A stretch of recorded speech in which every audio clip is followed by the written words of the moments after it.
इतिहास के मेरे एक नए वीडियो पर आप सभी का स्वागत है। दोस्तों, आज मैं आपके लिए लेकर आया हूं मेवाड़ के राणा सांगा के इतिहास के बारे में।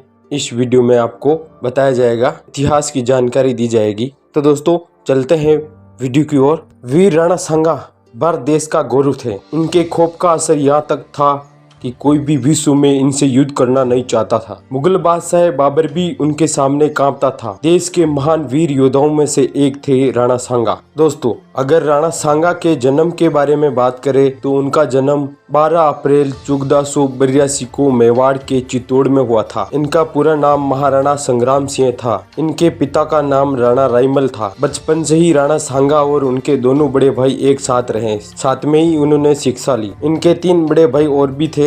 राणा सांगा की पत्नी का नाम रानी कर्णावती था। उनके 4 पुत्र थे, जिनके नाम रतन सिंह द्वितीय, उदित सिंह द्वितीय, भोजराज और विक्रमादित्य सिंह थे। ऐसा भी माना जाता है कि राणा सांगा की कुल मिलाकर 22 पत्नियां थी। एक बार कंवर पृथ्वीराज जयमल और संग्राम सिंह ने अपनी अपनी जन्म पत्रियां एक ज्योतिषी को दिखाई। उन्होंने देखकर उसने कहा कि ग्रह तो पृथ्वीराज और जयमल के भी अच्छे हैं, लेकिन राजयोग संग्राम सिंह के पक्ष में होने के कारण मेवाड़ का स्वामी वही होगा। यही सुनते ही दोनों भाई संग्राम सिंह पर टूट पड़े। पृथ्वीराज ने हुल मारी, जिससे संग्राम सिंह की एक आंख फूट गई थी। राणा सांगा ने आंख फूटने के बाद भी वायु से युद्ध किया था। इस समय तो सारंगदेव ने बीच बचाव कर किसी तरह उन्हें शांत किया। सारंगदेव उन्हें समझाया कि ज्योतिषी की कहने पर विश्वास कर तुम्हें आपस में संघर्ष नहीं करना चाहिए। इस समय सांगा अपने भाइयों के डर से श्रीनगर अजमेर के करमचंद पंवार के पास अज्ञातवास बिता रहे थे। रायमल ने उसे बुलाकर अपना उत्तराधिकारी नियुक्त किया था। राणा सांगा अपने पिता महाराणा रायमल की मृत्यु के बाद 1509 में 27 वर्ष की आयु में मेवाड़ के शासक बने। मेवाड़ के महाराणा में वे सबसे अधिक प्रतापी योद्धा थे। इनके शासक रहते किसी भी हिम्मत नहीं थी कि कोई आसानी से आक्रमण कर कब्जा कर ले। राणा सांगा बहुत ही प्रतापी शासक और योद्धा थे। सांगा के समय गुजरात और मेवाड़ के बीच संघर्ष का तत्कालीन कारण ईडर का प्रश्न था। ईडर के राव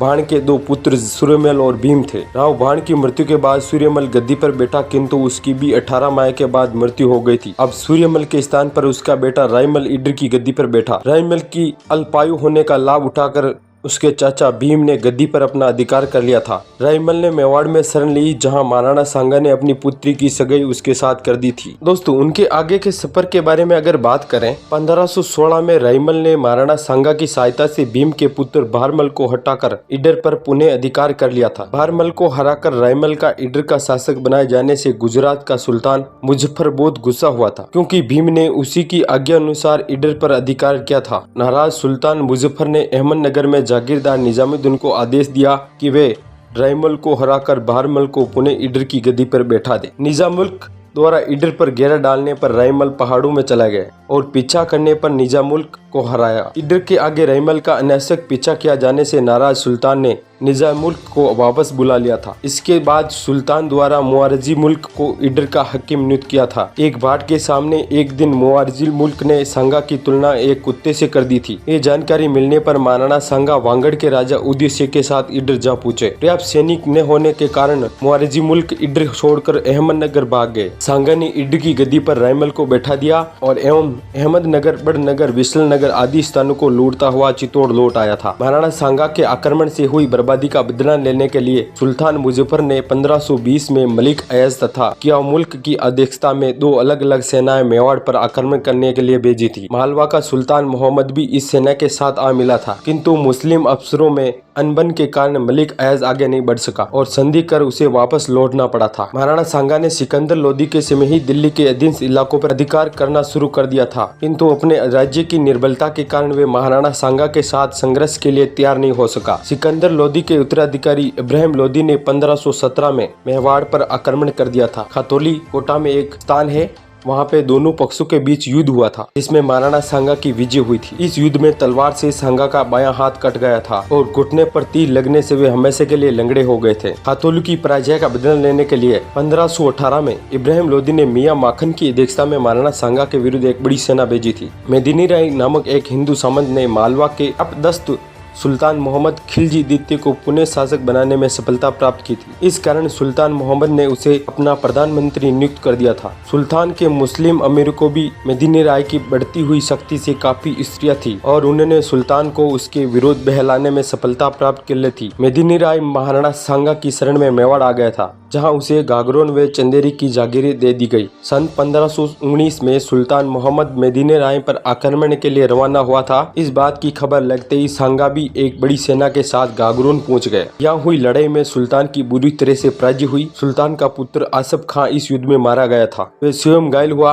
महाराणा सांगा सुल्तान को अपने साथ चित्तौड़ ले गए, जहाँ सांगा ने उसे 3 माह कैद में रखा था। खानवा युद्ध शुरू होने से पहले राणा सांगा के साथ हसन खां मेवाती, मोहम्मद लोधी और अनेक राजपूत अपनी अपनी सेना ले साथ हो गए हैं। वे हौसले के साथ एक विशाल सेना के साथ बयाना और आगरा पर अधिकार करने के लिए बढ़े। बाबर से बयाना के शासक ने सहायता मांगी। बाबर ने ख्वाजा मेहंदी को भेजा, पर राणा सांगा ने उसे शिकस्त देकर बयाना पर अधिकार कर लिया। सीकरी के पास भी मुगल सेना को करारी हार मिली। लगातार मिल रही हार से मुगल सैनिक में डर चुका था। अपनी सेना का मनोबल गिरते देखकर बाबर ने बड़ी चतुराई से मुसलमानों पर से तमगा, एक प्रकार का टैक्स होता है, उसे हटाया गया। अपनी सेना को कई तरह के लालच दिए, जिससे उसकी सेना में थोड़ी हिम्मत आई। उसने अपने अपने सैनिकों से निष्ठापूर्वक युद्ध करने और प्रतिष्ठा की सुरक्षा करने का हुक्म दिया। इससे उसकी सैनिकों में युद्ध करने को तैयार हो गई। खानवा का युद्ध मार्च 1527 में राणा सांगा और मुगल बादशाह बाबर के बीच हुआ था। खानवा के मैदान में दोनों सेनाओं के बीच जबरदस्त खूनी मुठभेड़ हुई। बाबर 2 लाख मुगल सैनिक थे और ऐसा कहा जाता है कि राणा सांगा के पास भी बाबर जितनी सेना थी। राणा सांगा की सेना के पास वीरता का भंडार था और वे बिल्कुल घमासानी से लड़े, पर बाबर के पास गोला बारूद का बड़ा जखीरा था। युद्ध में बाबर ने सांगा की सेना के लोधी सेनापति को लालच दिया,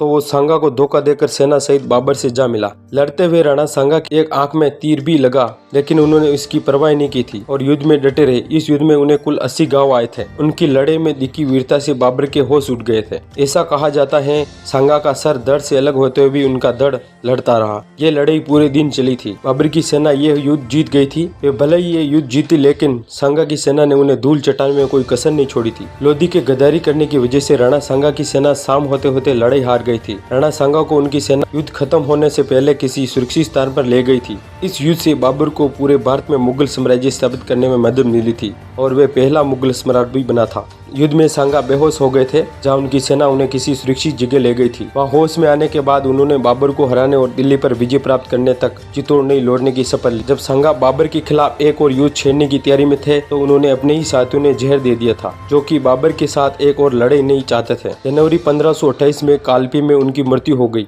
उनके देहांत के बाद अगला उत्तराधिकारी उनका पुत्र रतन सिंह द्वितीय हुआ था। इस वीडियो में आपको उनकी बहादुर के बारे में पता चला होगा। हमें आशा है कि ये वीडियो आपको काफ़ी अच्छा लगा होगा। ऐसे ही वीडियो मैं और भी लेके आता रहूँगा। आप हमारे चैनल पर बने रहे। अगर अभी तक चैनल को सब्सक्राइब नहीं किया है तो अभी कर लें।